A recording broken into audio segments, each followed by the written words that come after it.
Diyelim ki təcili yardımı çağırın oraya. Təcili yardımı çağırın.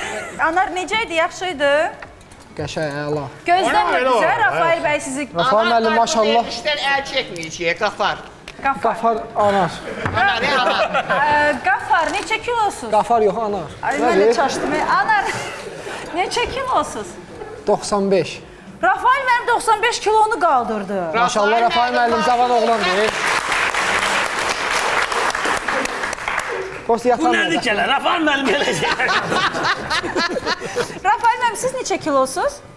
72 Allah xeyir versin. 72. Çox gəlir. 74 mənəm. Həqiqi. Vallahi. Təbəllüdün deyir. Təvəllüd. Təvəllüdüm.